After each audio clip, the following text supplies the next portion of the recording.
Hello, writers. Welcome to Let's Write a Novel. Today, we're going to talk about that spark of inspiration that comes when you first come up with the idea for the novel you're going to write.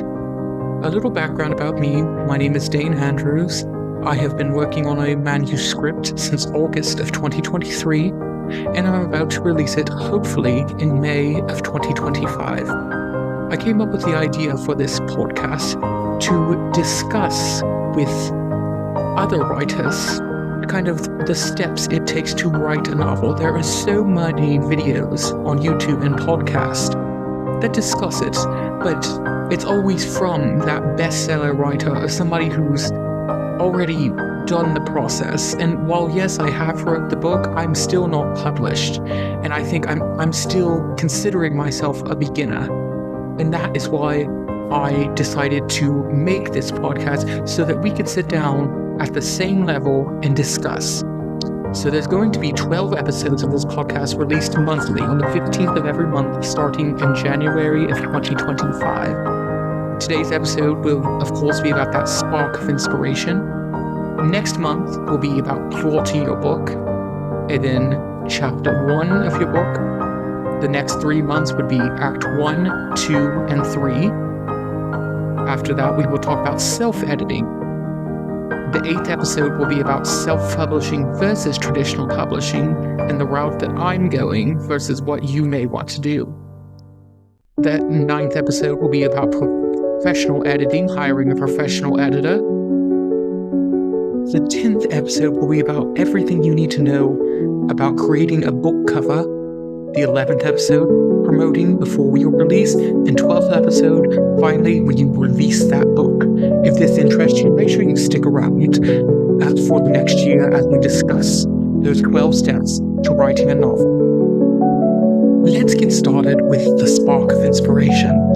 The reason I wanted to start here is because I don't see many authors doing this. Most authors start with plotting or the first chapter or, some other generic beginning stuff, but really every book starts with this spark of inspiration. A few examples here.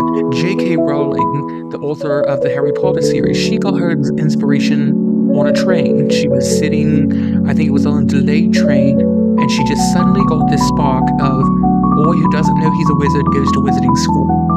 Another author, one of my favorites, V.C. Andrews, she had a doctor whose siblings were locked in an attic when they were younger, and that gave her the inspiration to write the famous Flowers in the Attic series.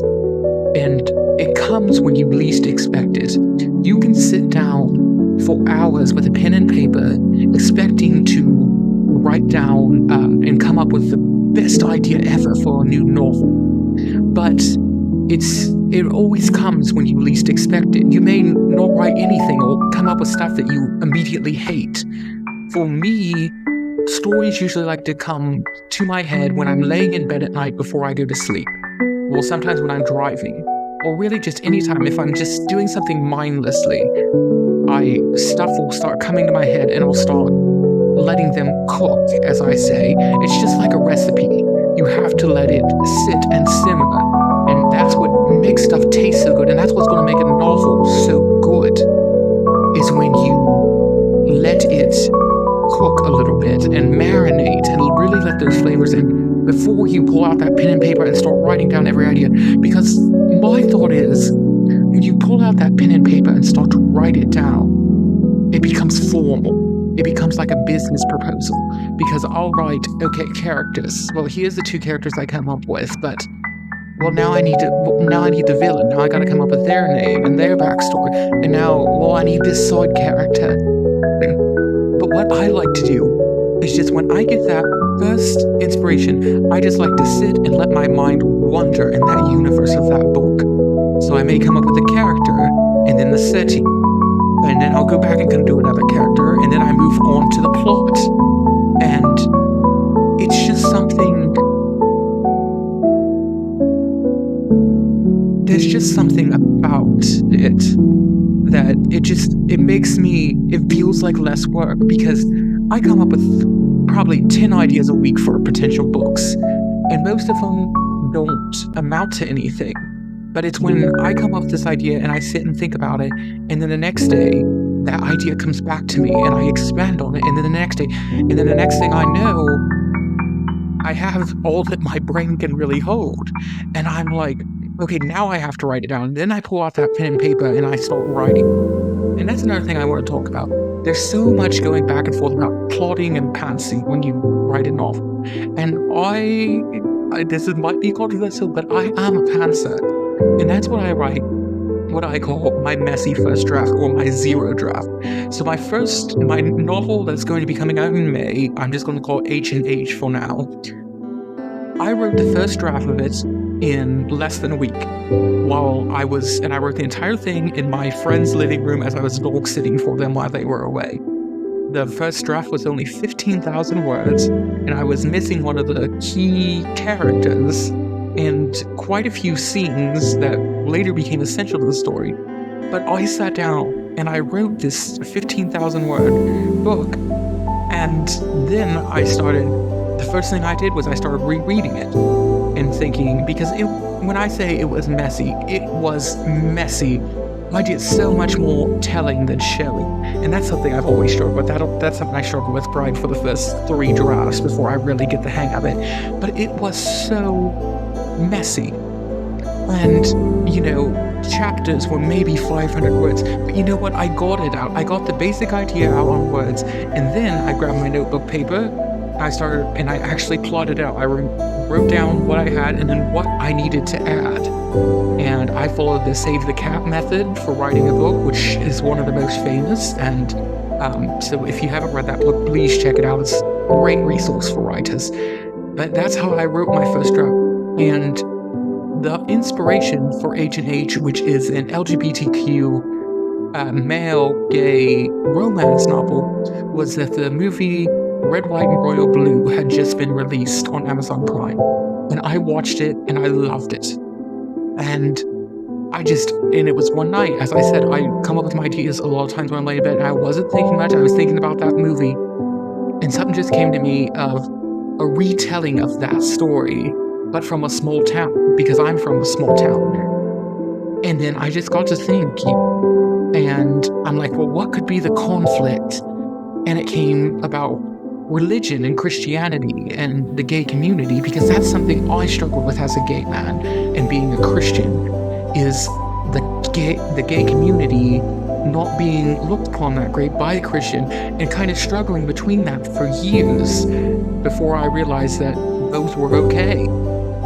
And so I just sat there, and like I said, I let it cook. I didn't start writing down stuff that night. I didn't think it was going to amount to anything. I've written so many first drafts of books in the past and then gave up on them. And I remember laying in bed and I thought, you're never going to write this. Just give up on it. But I kept thinking, well, how could this be? How could this be? And then, I don't know if it was the next night or a few nights later, it came back to me. And it just kept coming back to me until finally I was dog sitting and I had my laptop on me. And I just finally thought, okay, I'm going to sit down and I'm going to write the first chapter, and it's going to be terrible, and I'm going to give up and be done. I think I wrote the first 3 or 4 chapters that night. And again, I was writing the whole thing thinking, I will get this first draft out of me and I'll give up on it like I always do. But that wasn't it. It just stuck with me. And I think that's something that everyone should realize is I've written, I think, 5 manuscripts in the past where it never got past a first or second draft. But there was something about this book that I just kept going back to it. Sometimes I would go a month. I would go a month without working on it, but I always just kept coming back to it. And I knew it was messy, but I knew I could approve it. And I knew that this was the book that I was finally going to get published and be proud of. And that is my message to you, is that you'll get this inspiration and you may think nothing of it, but it will just keep coming. And that's why I think that you shouldn't just write down everything from the beginning and start plotting out from the beginning. It's because it'll feel like work, it'll feel like your job, and you're more likely to give up on it. By the time that I sat down to write it, I had everything in my mind my brain was at capacity of what information I could hold about this book. And so finally I wrote it down, and I had to stop writing because I had nothing else to do with it, or no other place to go with it. So that is my message to you, is don't rush to start writing. Just sit and you let it marinate, you let it cook, whatever word you want to use. Before you write down a single word, you'll come up with your best ideas. That's all. That's my bottom line, is you will come up with your best ideas when you're not writing it down, when you're just sitting there thinking about it. I hope this has inspired you. Probably if you're looking this up, you already have that idea, and maybe you started writing your first draft already, and that's fine. But just take some time when your laptop's closed and your pen and paper's in the other room to just think about your story and plan it. And don't look at it as a job. Don't look at it like you want anyone to ever read it. Just look at it for you. And how would you like this story to become? So thank you again for listening. I hope this inspired you. Remember, next month, on the 15th, will be episode 2, where we're going to talk about plotting. If that interests you, please make sure you come back and subscribe to the channel so you can be notified when that content comes out. I have some more information on my book coming soon. I still am going through one more round of editing with it, just final touches on it before I release much information. I don't have any social media yet for this podcast, but just stay tuned, and I'm sure we'll buff out these dents, and I'll probably have some social media by the next episode. Thank you for listening, and happy writing.